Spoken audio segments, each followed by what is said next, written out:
Hello दोस्तों, study icon में आपका स्वागत है। आज हम आप लोगों के साथ 14 मई 2020 का मोस्ट इंपॉर्टेंट करंट अफेयर्स का डिस्कशन करेंगे जो आने वाली प्रतियोगी परीक्षाओं के लिए बहुत ही महत्वपूर्ण होगा। तो चलिए दोस्तों शुरू करते हैं। हमारा पहला क्वेश्चन, किस राज्य सरकार ने FIR आपके द्वार योजना की शुरुआत की? तो इसका सही आंसर है ऑप्शन 2 मध्य प्रदेश। मध्य प्रदेश सरकार ने भोपाल में देश में अपनी तरह की पहली FIR आपके द्वार योजना का शुभारंभ किया है। FIR आपके द्वार योजना को 11 मंडल मुख्यालयों के 23 पुलिस स्टेशनों में पायलट परियोजना के तौर पर शुरू किया गया है, जिसमें एक शहरी एक ग्रामीण पुलिस स्टेशन शामिल है। इस योजना के लिए डायल 100 वाहन ने FIR दर्ज करने के लिए हेड कांस्टेबलों को प्रशिक्षित किया जाएगा।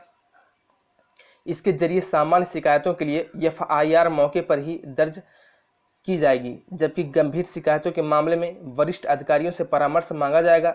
इसके अलावा राज्य सरकार ने इस अवसर पर एम्बुलेंस, पुलिस और अग्निशमन सेवाओं की तत्काल उपलब्धता की सुविधा के लिए हेल्पलाइन नंबर डायल 112 भी शुरू की है। अब मध्य प्रदेश की बात हुई है तो मध्य प्रदेश के मुख्यमंत्री हैं शिवराज सिंह चौहान, मध्य प्रदेश के राज्यपाल हैं लालजी टंडन। मध्य प्रदेश के बारे में स्टैटिक जानते हैं तो बांधवगढ़ राष्ट्रीय उद्यान मध्य प्रदेश के उमरिया जिले में स्थित है। इस बायोडायवर्सिटी पार्क को रॉयल बंगाल टाइगर की बड़ी आबादी के लिए जाना जाता है। अगला क्वेश्चन है, भारत और मध्य एशिया के सर्वश्रेष्ठ क्षेत्रीय हवाई अड्डे का खिताब किसने जीता? तो इसका सही आंसर है ऑप्शन 1 केम्पगौड़ा हवाई अड्डा। बेंगलुरु के केम्पगौड़ा अंतर्राष्ट्रीय हवाई अड्डे ने भारत और मध्य एशिया का सर्वश्रेष्ठ क्षेत्रीय हवाई अड्डे होने के लिए 1 साल का स्काई ट्रैक्स पुरस्कार जीता है।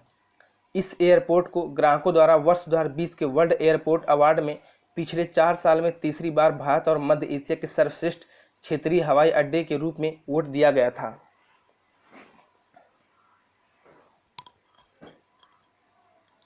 यह पुरस्कारों 6 महीने की सर्वश्रेष्ठ अवधि के दौरान इन हवाई अड्डे पर 100 से अधिक देशों के ग्राहकों द्वारा किए गए हवाई अड्डे सर्वेक्षण प्रश्नावली के बाद दिया जाता है। इस सर्वेक्षण में हवाई अड्डे की सेवा के दौरान ग्राहक अनुभव और प्रवेश द्वार पर प्रस्थान के माध्यम से चेक इन, आगमन, स्थानांतरण, खरीदारी, सुरक्षा और आव्रजन के प्रमुख मानदंडों के आधार पर मूल्यांकन किया गया है। अब कर्नाटक की बात हुई तो कर्नाटक के राज्यपाल वजुभाई वाला है। कर्नाटक के मुख्यमंत्री हैं BS येदियुरप्पा। अगला क्वेश्चन है, किसने प्राणवायु कार्यक्रम की शुरुआत की? तो इसका सही आंसर है ऑप्शन 4 बेंगलुरु के महानगर पालिका।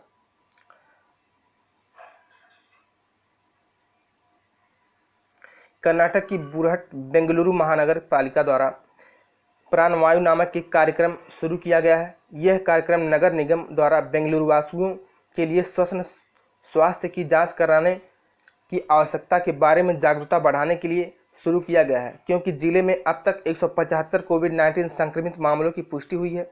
जिले में संक्रमितों की बढ़ती संख्या को देखते हुए लोगों को क्वारंटाइन रहने और निगरानी गतिविधियों सहित ऐसे व्यक्तियों की पहचान करने का आदेश दिया गया है जिनके घातक कोरोना वायरस से संक्रमण होने की अधिक संभावना है। इस कार्यक्रम की मदद से बेंगलुरु में लोग किसी भी बीमारी का जल्द पता लगाने के लिए सेल्फ टेस्ट करने में सक्षम होंगे, जो वायरल संक्रमण के साथ होने पर स्थिति को बढ़ा सकती है। इसलिए यह कार्यक्रम रक्त में ऑक्सीजन स्तर कमी वाले लोगों की सहायता करने का प्रयास है, ताकि संक्रमण के घातक होने से पहले खुद की जल्दी जांच कर सकें। कर्नाटक के मुख्यमंत्री हैं BS येदियुरप्पा और राज्यपाल हैं वजुभाई वाला। अगला क्वेश्चन है, प्रिंस हैरी और मेघन मार्केल के जीवन पर लिखी गई पहली बायोपिक अगस्त 2020 को प्रकाशित किया जाएगा। इसके लेखक कौन हैं? तो इसका सही आंसर है ऑप्शन 3 1 और 2 दोनों, अर्थात ओमी स्काबी और कैरोलिन टूरंड। दोस्तों ये बुक है जो इनके नाम पर लिखी गई है, फाइंडिंग फ्रीडम। प्रिंस हैरी और मेघन मार्कल के जीवन पर लिखी गई पहली biopic Finding Freedom, Harry and मेघन and the making of a modern royal family को 11 अगस्त 2020 को प्रकाशित किया जाएगा। इस बायोपिक को 2 शाही पत्रकारों ओमी स्काबी और कैरोलिन डूरंड द्वारा लिखा गया है। इस पुस्तक को जारी करने का उद्देश्य एक ऐसे दंपति के व्यक्तित्व को चित्रित करना है जो अपने मानवीय और धर्मार्थ कार्यों के माध्यम से दुनिया भर में कई लोगों को प्रेरित करते हैं, लेकिन उन्हें अक्सर गलत तरीके से दिखाया जाता है। इस पुस्तक में उस दंपति के जीवन के बारे में बताया गया है जिन्होंने अप्रैल 2020 में अमेरिका में बसने के लिए शाही परिवार से नाता जोड़ लिया था। ये पुस्तक उनके रोमांस के अनसुलझे पहलुओं और बकिंघम पैलेस के उनके अलग होने के निर्णय के बारे में एक झलक है। अगला क्वेश्चन है, प्रधानमंत्री नरेंद्र मोदी ने राष्ट्र के नाम संबोधन में देश को कितने लाख करोड़ के आर्थिक पैकेज की घोषणा की? तो इसका सही आंसर है ऑप्शन 1, 20 लाख करोड़। प्रधानमंत्री नरेंद्र मोदी ने राष्ट्र के नाम अपने संबोधन में लैंड, लेबर, लिक्विडिटी और लॉ पर बल देते हुए 20 लाख करोड़ रुपए के आर्थिक पैकेज की घोषणा की है। इस आर्थिक पैकेज की विस्तृत जानकारी वित्त मंत्रालय द्वारा बहुत ही जल्द साझा किया गया। साथ ही उन्होंने अपने संबोधन में कहा कि आज जिस आर्थिक पैकेज का ऐलान किया गया है वह भारत की जीडीपी का करीब 10% हिस्सा है। इसके अलावा उन्होंने बताया कि यह पैकेज किसानों, मजदूरों, मछुआरों, प्रवासियों और देश के उद्योगों को राहत देने के उद्देश्य से जारी किया गया है। उन्होंने कहा कि ये 20 लाख करोड़ रुपए का पैकेज 2020 में देश की विकास यात्रा और आत्मनिर्भर भारत अभियान को एक नई गति देगा। पीएम मोदी ने अपने भाषण के दौरान स्थानीय उत्पादों पर जोर दिया है और देशवासियों से स्थानीय उत्पादों के महत्व के बारे में बताते हुए इन्हें अपनाने का आग्रह भी किया। इसके अलावा उन्होंने संबोधन में यह भी साफ किया कि लॉकडाउन के चौथे चरण का ऐलान राज्य एवं केंद्र शासित प्रदेशों से सुझाव मिलने के बाद 18 मई 2020 से पहले किया जाएगा। उन्होंने बताया कि लॉकडाउन का चौथा चरण लॉकडाउन 4 पूरी तरह नए रंग रूप वाला होगा, नए नियमों वाला होगा। प्रधानमंत्री नरेंद्र मोदी ने कहा कि कोई राह मुश्किल नहीं है, आज भारत में चाह भी है और राह भी है। इस तरह की संकल्प शक्ति ही भारत को आत्मनिर्भर बना सकती है। प्रधानमंत्री नरेंद्र मोदी ने भारत को आत्मनिर्भर बनाने के लिए 5 स्तंभों पर ध्यान देने की आवश्यकता पर बल दिया। ये 5 स्तंभ है। अर्थव्यवस्था, एक ऐसी इकोनॉमी जो इंक्रीमेंटल चेंज नहीं बल्कि क्वांटम जंप लाए। दूसरी, बुनियादी ढांचा जो आधुनिक भारत की पहचान बने। तीसरा, व्यवस्था, 21वीं सदी की सपनों को साकार करने वाली तकनीकी पर आधारित व्यवस्था। चौथा है डेमोक्रेसी, दुनिया की सबसे बड़ी डेमोक्रेसी से हमारी वाइब्रेंट डेमोग्राफी हमारी ताकत है। आत्मनिर्भर भारत के लिए हमारी ऊर्जा का स्रोत है। मांग, पांचवा है मांग। अब इसके बारे में तो भारतीय अर्थव्यवस्था को आगे बढ़ाने के लिए मांग और आपूर्ति श्रृंखला में सुधार करना आवश्यक है। अगला क्वेश्चन, भारत में होने वाले फीफा अंडर 17 महिला विश्व कप को कब तक के लिए स्थगित कर दिया गया है? तो इसका सही आंसर है ऑप्शन 1, 2021 तक। भारत में आयोजित होने वाले फीफा अंडर 17 महिला विश्व कप 2020 को कोरोना वायरस महामारी के चलते अगले साल यानी 2021 तक के लिए स्थगित कर दिया गया है। फीफा कॉन्फेडरेशन के कोविड-19 वर्किंग ग्रुप ने अब अंडर 17 महिला विश्व कप को 17 फरवरी से 7 मार्च 2021 तक के बीच भारत में आयोजित करने का निर्णय लिया है। इस टूर्नामेंट में जापान और उत्तर कोरिया ने एशियाई टीमों के लिए उपलब्ध 2 जगह के लिए क्वालिफाई कर लिया है, जबकि भारत ने मेजबान के रूप में मुख्य टूर्नामेंट के लिए क्वालिफाइंग किया है। इस टूर्नामेंट के लिए पहले से ही 5 स्थानों का चयन किया जा चुका है। ये 5 स्थान अहमदाबाद, भुवनेश्वर, गुवाहाटी, कोलकाता और नई मुंबई हैं। टूर्नामेंट के उद्घाटन सत्र के लिए गुवाहाटी को चुना गया, जबकि समापन सत्र के लिए मुंबई का चयन किया गया था। फीफा की बात हुई है तो फीफा के अध्यक्ष हैं गियानी इन्फेंटिनो। स्थापित हुआ 21 मई 1904 को। मुख्यालय ज्यूरिख, स्विट्जरलैंड। अगला क्वेश्चन, हाल ही में किस भारतीय पैरा एथलीट ने संन्यास की घोषणा की? तो इसका सही आंसर है ऑप्शन 1, दीपा मलिक। दोस्तों ये है दीपा मलिक, इन्होंने ही संन्यास की घोषणा की। पैरा एथलीट दीपा मलिक ने भारतीय पैरालंपिक समिति में पदाधिकारी के रूप में अपनी सेवाएं देने के लिए पैरालंपिक खेलों से संन्यास की घोषणा की है। नेशनल स्पोर्ट कोड के अनुसार एक सक्रिय एथलीट किसी भी फेडरेशन में आधिकारिक रूप से पद पर नहीं रह सकता। वह पैरालंपिक खेलों में पदक जीतने वाली पहली भारतीय महिला है। होने के साथ साथ अपने शानदार करियर के दौरान कुल 58 राष्ट्रीय और 23 अंतर्राष्ट्रीय पदक जीतने वाली पैरा एथलीट भी हैं। पैरालंपिक की बात हुई तो भारतीय पैरालंपिक समिति की स्थापना 1992 में की गई। भारतीय पैरालंपिक समिति के महासचिव हैं गुरशरण सिंह। अगला क्वेश्चन है, अभी हाल ही में मनमीत सिंह का निधन हो गया, वह क्या थे? तो इसका सही आंसर है ऑप्शन 3 खिलाड़ी। दोस्तों ये है मनमीत सिंह, इनका ये भी हाल ही में निधन हो गया। और ये भारत के पूर्व राष्ट्रीय टेबल टेनिस चैंपियन मनमीत सिंह वालिया का निधन होगा। वे 1989 में हैदराबाद में हुए पुरुष सिंगल फाइनल में यश श्रीराम को हराकर राष्ट्रीय चैंपियन बने थे। उन्होंने 1980 में एशियाई चैंपियनशिप में पदार्पण करने के बाद कई अंतर्राष्ट्रीय कार्यक्रमों में भारत का प्रतिनिधित्व भी किया है। FightChess.com ऑनलाइन नेशंस कप किसने जीता? तो इसका सही आंसर है ऑप्शन 1 चीन। चीन की टीम द्वारा अमेरिका के खिलाफ खेले गए पहले FightChess.com ऑनलाइन नेशंस कप संस्करण में जीत दर्ज की है। चीन द्वारा अमेरिका के साथ खेला गया फाइनल मुकाबला 2-2 के ड्रा पर समाप्त हुआ। राउंड रॉबिन स्टेज तक तालिका में शीर्ष स्थान पर रहने के कारण चीन को विजेता घोषित किया गया।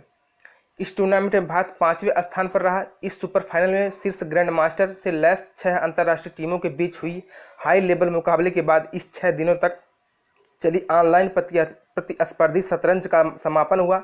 ये 6 टीमें चीन, अमेरिका, यूरोप, रूस, भारत, शेष विश्व है। अगला क्वेश्चन है, शफीक अंसारी का निधन हो गया, वह क्या थे? तो इसका सही आंसर है ऑप्शन 1 अभिनेता। दोस्तों ये है शफीक अंसारी, इनका ही अभी हाल ही में निधन हो गया। दिग्गज टीवी अभिनेता शफीक अंसारी का निधन हो गया। वह सबसे ज़्यादा टीवी कार्यक्रम क्राइम पेट्रोल में निभाए अपने किरदारों से प्रसिद्ध थे। वह 2008 से सिने एंड टीवी आर्टिस्ट एसोसिएशन के सदस्य थे। वे अभिनेता होने के अलावा पटकथा लेखक और एक सहायक निर्देशक भी थे। वह अमिताभ बच्चन और हेमा मालिनी के साल 2013 में आई फिल्म बागबान के पटकथा लेखकों में से एक थे। ड्यूस फ्रीडम स्पीच अवार्ड 2020 भारत के किस पत्रकार को दिया गया? तो इसका सही आंसर है ऑप्शन 3 सिद्धार्थ वरदराजन। दुनिया भर में 14 देशों के 17 पत्रकारों को मीडिया में मानव अधिकारों और अभिव्यक्ति की स्वतंत्रता के लिए उत्कृष्ट प्रतिबद्धता दिखाने के लिए ड्यूस फ्रीडम स्पीच अवार्ड 2020 के लिए चुना गया। भारतीय पत्रकार सिद्धार्थ वरदराजन 3 मई 2020 को विश्व प्रेस स्वतंत्रता दिवस के अवसर पर जर्मन पब्लिक न्यूज आउटलेट डायचे वेले द्वारा प्रस्तुत किए गए वर्ष 2020 के फ्रीडम ऑफ स्पीच अवार्ड के 17 प्राप्तकर्ताओं में से एक हैं। यह पुरस्कार दुनिया भर के उन पत्रकारों को प्रदान किया गया है जिन्हें कोविड-19 महामारी पर अपनी रिपोर्टिंग के कारण कठिनाइयों का सामना करना पड़ा है। यह उन्हें गिरफ्तार किया गया हो अथवा धमकी दी गई हो। साल 2015 से जर्मन पब्लिक न्यूज आउटलेट डायचे वेले द्वारा फ्रीडम ऑफ स्पीच अवार्ड वार्षिक रूप से ऐसे व्यक्ति को दिया जाता है जिन्होंने मीडिया में मानव अधिकारों और अभिव्यक्ति की स्वतंत्रता के लिए उत्कृष्ट प्रतिबद्धता के लिए नई पहल प्रस्तुत की होती है। अगला क्वेश्चन है, कॉमेडियन जेरी स्टीलर का निधन हो गया, वह किस देश से थे? तो इसका सही आंसर है ऑप्शन 1 अमेरिका। यह है कॉमेडियन जेरी स्टीलर। हाल ही में अमेरिका के हास्य कलाकार जेरी स्टीलर का निधन हो गया। उन्हें टीवी के सीनफील्ड में जॉर्ज कॉन्टेजा के पिता की अपनी अहम भूमिका के लिए जाना जाता था, जिसके लिए उन्हें 1997 में एमी अवार्ड के लिए भी नॉमिनेटेड किया गया था। उनकी अन्य लोकप्रिय भूमिकाओं में TV sitcom the King of Queens में आर्थर स्नूकर की भूमिका भी शामिल है। उन्हें वर्ष 2007 में पत्नी मीरा के साथ Hollywood walk of fame star जोड़ी के तौर पर शामिल किया गया था। अगला क्वेश्चन है, अभी हाल ही में यूसीआई ने किस साइकिलिस्ट के ऊपर ब्लड बूस्टिंग हार्मोन ईपीओ के सेवन के कारण 4 साल का प्रतिबंध लगा दिया गया? तो इसका सही आंसर है ऑप्शन 4 रेमी डी ग्रेगोरियो।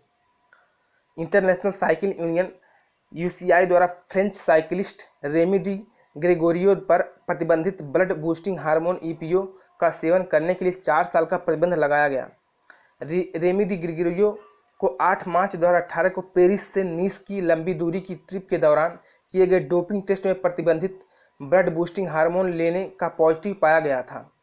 उनका निलंबन टेस्ट किए जाने की तारीख से शुरू होगा, यानी उन्हें 7 मार्च 2022 तक निलंबित कर दिया गया है। अगला क्वेश्चन है, अभी हाल ही में येसुचैम ने किस देश के साथ वर्चुअल कॉन्फ्रेंस का आयोजन किया? तो इसका सही आंसर है option 1 Nepal. Associated chambers of commerce and industries of India द्वारा भारत बांग्लादेश वर्चुअल कॉन्फ्रेंस का आयोजन किया गया है। केंद्रीय पूर्वोत्तर क्षेत्र के विकास मंत्रालय के राज्य मंत्री स्वतंत्र प्रभार डॉक्टर जितेंद्र सिंह ने इस वर्चुअल कॉन्फ्रेंस को संबोधित किया। इस सम्मेलन में बांग्लादेश के वाणिज्य मंत्री टीपू मुंशी, मेघालय के मुख्यमंत्री कॉनरेड संगमा तथा बांग्लादेश में भारत के उच्चायुक्त गांगुली दास ने भाग लिया। डॉक्टर जितेंद्र सिंह ने सम्मेलन को संबोधित करते हुए उत्तर पूर्वी क्षेत्र पर जोर देते हुए कहा कि उत्तर पूर्वी क्षेत्र दोनों देशों के बीच ट्रेड और कारोबार को बढ़ावा देने के लिए महत्वपूर्ण भूमिका निभा सकता है। इसके अलावा उन्होंने सभी प्रतिभागियों से दोनों देशों के बीच व्यापार को बढ़ाने के लिए विभिन्न वस्तुओं जैसे कोयला, अदरक, साइट्रस फल आदि के निर्यात, जबकि आयात के लिए सीमेंट, प्लास्टिक, पीवीसी पाइप आदि के लिए और अधिक प्रयास करने का भी आग्रह किया। अब बांग्लादेश की बात हुई तो बांग्लादेश के प्रधानमंत्री है शेख हसीना, वहाँ की राजधानी है ढाका, मुद्रा है टका। अगला क्वेश्चन है भारतीय उद्योग परिसंघ ने किसके साथ मिलकर डिजिटल सम्मेलन रीस्टार्ट का आयोजन किया? तो इसका सही आंसर है ऑप्शन 1 प्रौद्योगिकी विकास बोर्ड।